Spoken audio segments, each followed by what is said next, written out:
Wide balls की problem काफ़ी ज़्यादा बॉलर्स को रहती है। आज डिस्कस करेंगे कि कैसे आप वाइड बॉल्स को ठीक कर सकते हैं एंड क्या क्या रीज़न होते हैं एंड क्या चीज़ आपको करेक्शन करनी है, जो कि आपकी एक प्रॉपर आप एक्यूरेट बॉलिंग कर सको और ज़्यादा अच्छे से लाइन पे आपका बॉल जा सके। चैनल पर नए हैं तो ज़रूर सब्सक्राइब करें एंड वीडियो अच्छी लगे तो लाइक ज़रूर करना। सबसे पहले अगर मैं बात करूँ वाइड बॉल्स की, या ज़्यादातर मैं एक्शन देखता हूँ या फिर जो सबसे प्राइम रीज़न मैं समझता हूँ आपकी वाइड बॉल जाने का, वो है कि आपका जो नॉन बॉलिंग आर्म है। नॉन बॉलिंग आर्म आपकी लाइन बहुत डिक्टेट करता है कि आपका बॉल किस तरफ जाने वाला है।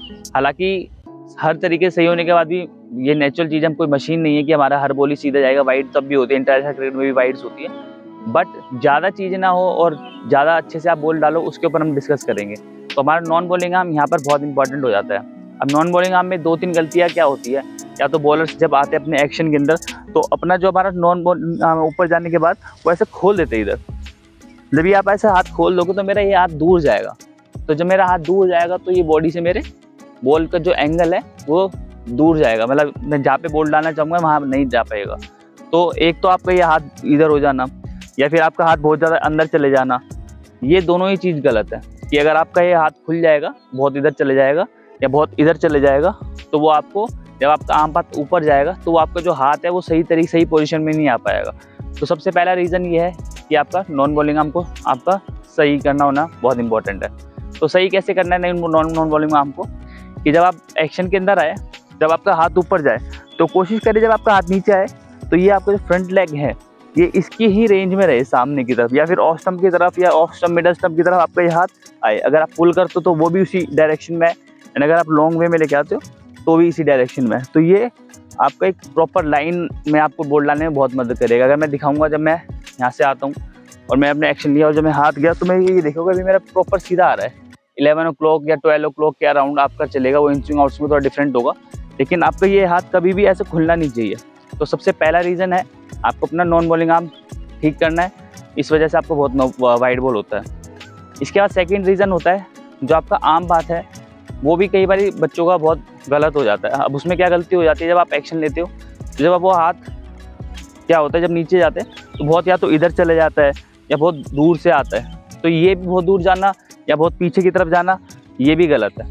ये आपका हाथ जितना जब एक्शन में आने का, जितना आपका यहाँ सीधा चलेगा, मतलब एक स्ट्रेट लाइन फॉलो करेगा यहाँ से आके ऊपर तक, उतना ही आपका वो सीधा सामने लाइन में जाएगा। अब हालांकि बॉलर्स कुछ होते हैं जो थोड़ा राउंड आर्म भी डालते हैं, जैसे मलिंगा थे या अभी आजकल पथिराना है, लेकिन वो एक्सेप्शनल केस होता है। उसमें कोई नहीं है कि आप ऐसे उनकी तरह डाल के सोचोगे और आप भी उस तरीके से डालोगे। उनका नेचुरल टैलेंट होता है, एक नेचुरल चीज़ होती है, नेचुरल एबिलिटी होती है, प्रैक्टिस की होती है बहुत काफ़ी टाइम से।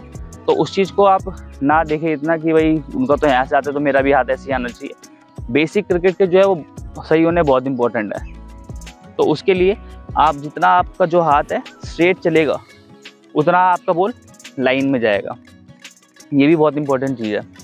अब तीसरी इंपॉर्टेंट चीज़ यहाँ पर आती है, आपने बॉल जब रिलीज़ पॉइंट पे आए तो रिलीज़ पॉइंट पे, जैसे अगर मैं एक बात करूँ, आप कोई बंदूक लो या फिर कोई निशाने लगाने के लिए तीर लो, तो उनकी जो लास्ट बैरल होती है वो एक डायरेक्शन है, तो वही हमारा जो रिस्ट है वही हमारा डायरेक्शन है। अगर मैं रिस्ट को इधर कर दूंगा या इधर कर दूंगा तो बॉल कभी मेरा उस जगह पे नहीं जाएगा जहाँ मैं चाहता हूँ। तो लास्ट पॉइंट जो हमारा रिलीज़ है ये सीधा होना बहुत इंपॉर्टेंट है, एकदम स्ट्रेट होना बहुत इंपॉर्टेंट है, कि आपका जो पाम है, रिस्ट है, आपका आर्म है, प्रॉपर बॉल के पीछे रहे।